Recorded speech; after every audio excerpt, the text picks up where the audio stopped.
প্রাকৃতিক দুর্যোগ প্রবণ আমাদের এই বাংলাদেশে স্টিল স্ট্রাকচার আপনার সঠিক সময়ে সঠিক সিদ্ধান্ত হতে পারে এবং এই স্ট্রাকচারের ভূমিকম্প সহনশীলতা অনেক বেশি, অর্থাৎ অতিমাত্রায় ভূমিকম্প আরসিসি স্ট্রাকচারের তুলনায় স্টিল স্ট্রাকচার যথেষ্ট প্রতিরোধ করতে পারে। আসসালামু আলাইকুম। এইচবি স্টিল বিল্ডিংয়ের পক্ষ থেকে আপনাদের জানাই স্বাগতম। আশা করি আপনারা সবাই ভালো আছেন। আজকে আমি একটা বিষয় নিয়ে ভিডিও তৈরি করতেছি, সেটা হচ্ছে স্টিল স্ট্রাকচার দিয়ে রেসিডেন্সিয়াল বিল্ডিং করা সম্ভব কিনা, অর্থাৎ স্টিল স্ট্রাকচারে ব্রিক ওয়াল, দরজা, জানালা এগুলো কিভাবে ফিটিং করা হয় এবং আদৌ করা যায় কিনা, সেটা একটা আমি স্কেচআপ সফটওয়্যারের মাধ্যমে মডেলিংয়ে সিম্পলভাবে একটা সাইট দেখানোর চেষ্টা করেছি। রেসিডেন্সিয়াল বিল্ডিংগুলো স্টিল স্ট্রাকচার দিয়ে অবশ্যই করা যায় এবং এই বিল্ডিংয়ের স্টিল স্ট্রাকচারের টেনসাইল স্ট্রেংথ অনেক বেশি।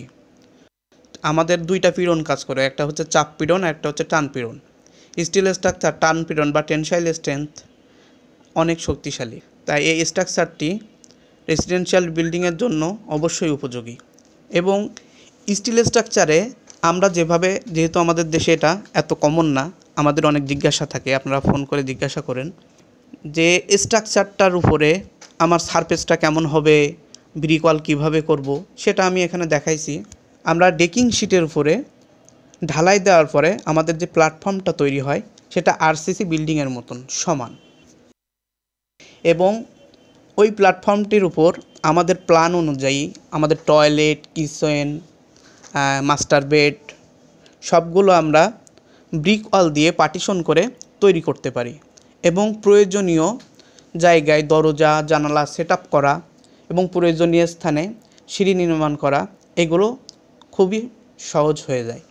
আর একটা জিজ্ঞাসা, স্টিল স্ট্রাকচারের কলামগুলো আরসিসির তুলনায় বেশ ছোট হয়ে থাকে। এই নিয়ে আমাদের অনেকে জিজ্ঞাসা থাকে যে এত ছোট টাইপের কলামগুলো আদৌ কি সকল লোড বহন করতে সক্ষম হয়? অবশ্যই সকল লোড বহন করতে স্টিল স্ট্রাকচারের এই কলামগুলো সক্ষম হয়, কারণ এর টেনসাইল স্ট্রেংথ এবং এর লোড ক্যাপাসিটি অনেক বেশি থাকে। আমরা প্রপার ডিজাইনের মাধ্যমে এটা ক্যালকুলেট করে থাকি যে কোন সেকশনটা কতটুকু লোড নিতে পারবে।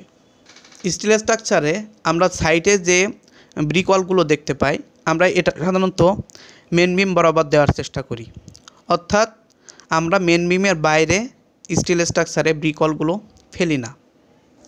আমি এখানে ব্রিক ওয়াল দেখিয়েছি একটা ব্রিকের শেপে, আর একটা সারফেস দেখিয়েছি কালার করা, অর্থাৎ ব্রিক ওয়াল দেওয়ার পর প্লাস্টার করার পরে কালার করলে কেমন দেখায় সেটা বোঝানোর জন্য এক সাইডে ব্রিকটা দেখাইছি, অন্য সারফেসে আমি কালার সারফেসটা রাখছি, এটা আপনাদের বোঝার জন্য। প্রাকৃতিক দুর্যোগ প্রবণ আমাদের এই বাংলাদেশে স্টিল স্ট্রাকচার আপনার সঠিক সময়ে সঠিক সিদ্ধান্ত হতে পারে এবং এই স্ট্রাকচারের ভূমিকম্প সহনশীলতা অনেক বেশি, অর্থাৎ অতিমাত্রায় ভূমিকম্প আরসিসি স্ট্রাকচারের তুলনায় স্টিল স্ট্রাকচার যথেষ্ট প্রতিরোধ করতে পারে। এবং আরও একটি বড় ফ্যাসিলিটি হচ্ছে এই স্ট্রাকচারে একটা রিসেল ভ্যালু পাওয়া যায়, অর্থাৎ একটা নির্দিষ্ট সময় পরে আপনি যদি বিল্ডিংটা পরিবর্তন করতে চান তাহলে এই বিল্ডিংয়ের মেটাল সেল করে আপনি একটা ভালো অ্যামাউন্টের রিসেল ভ্যালু পাবেন। তাই আপনারা কেউ স্টিল স্ট্রাকচার করতে আগ্রহী হলে স্ক্রিনে দেওয়া নাম্বারে যোগাযোগ করতে পারেন, অথবা আমাদের অফিসে এসে সরাসরি যোগাযোগ করতে পারেন। এবং স্টিল স্ট্রাকচার সম্পর্কে আপনার কোনো জিজ্ঞাসা থাকলে নির্দ্বিধায় আমাদের সাথে যোগাযোগ করুন। তো সবাই ভালো থাকুন। আসসালামু আলাইকুম।